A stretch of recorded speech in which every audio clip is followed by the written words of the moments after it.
Dragon के अंडे के रूप में दोबारा जन्म लेने के बाद हीरो ने सोचा कि वो जल्द ही अंडे से निकलेगा और ड्रैगन बनकर दुनिया पर राज करेगा।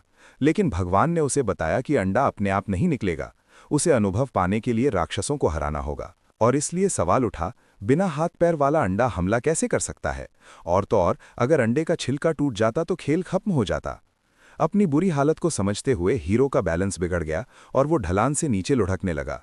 रास्ते में उसने असल में रोलिंग स्किल सीखी, जिससे वो अपनी दिशा को आज़ादी से कंट्रोल कर सका। लेकिन लुढ़कते हुए उसे आगे एक गड्ढा नजर नहीं आया और उसमें गिरने के बाद उसका एचपी तुरंत 2 पॉइंट कम हो गया। ध्यान रहे, उसका पूरा एचपी सिर्फ 5 था। वो बस बैठकर इंतजार नहीं कर सकता था। हीरो ने अपने आसपास देखने का फैसला किया, लेकिन बदकिस्मती से उसका सामना एक लेवल 3 डेथ वॉर्म से हुआ। उसके स्टैट्स लेवल 1 के स्टैट से दोगुने थे। डेथ वॉर्म ने तुरंत हमला कर दिया और हीरो सिर्फ भागने के लिए अपनी रोलिंग स्किल का इस्तेमाल कर सका। वो जानता था कि वो कभी न कभी पकड़ा जाएगा। आमने सामने की लड़ाई नामुमकिन थी, इसलिए उसे एक गंदी चाल चलनी पड़ी। तभी उसे पास में एक छोटी सी चट्टान दिखी, जिससे उसे एक आइडिया आया। बेचारा कीड़ा ऐसे ही गिरकर मर गया। लेवल 3 के कीड़े को हराने से हीरो सीधे लेवल 5 तक पहुंच गया, जिससे एवोल्यूशन की ज़रूरतें पूरी हो गईं। सिस्टम ने उसे बताया कि 2 एवोल्यूशन ब्रांच हैं, वो बेबी ड्रैगन या छोटे ड्रैगन में से चुन सकता था। तथाकथित छोटा ड्रैगन असल में छोटा नहीं था, ये बस एक बड़े ड्रैगन की तुलना में काफ़ी छोटा था। इसमें इवॉल्व होने से तुरंत अच्छे स्टैट्स मिल जाते।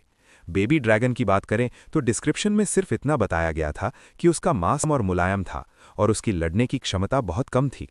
शुरू में हीरो ने छोटे ड्रैगन को चुनने का प्लान बनाया था, लेकिन भगवान ने जोर दिया कि उसे बेबी ड्रैगन ही चुनना होगा, क्योंकि इस ब्रांच में बहुत ज्यादा पोटेंशियल था। भगवान के मनाने पर हीरो ने बेबी ड्रैगन को चुना। हालांकि उसका लेवल 1, लेकिन उसके एट्रीब्यूट्स तब से ज्यादा थे जब वो मैक्स लेवल ड्रैगन एग था। अगले दिन तक हीरो का एचपी पूरी तरह से ठीक हो गया था। इस पॉइंट से उसे सच में जिंदा रहने की काबिलियत मिल गई। लेकिन इससे पहले कि वो अपना अगला कदम प्लान कर पाता, पुराने दोस्तों के एक ग्रुप ने उसे घेर लिया। इस बार हीरो भागा नहीं।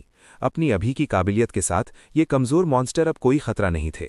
कभी डरावने डेथ वर्म्स एक्सपीरियंस फार्म करने का एक शानदार मौका बन गए। सभी वर्म्स से निपटने के बाद हीरो लेवल 15 पर पहुंच गया। तथाकथित बेबी ड्रैगन उतना कमजोर नहीं था जितना उसने सोचा था, क्योंकि अगले एवोल्यूशन के लिए लेवल 25 तक पहुंचना जरूरी था।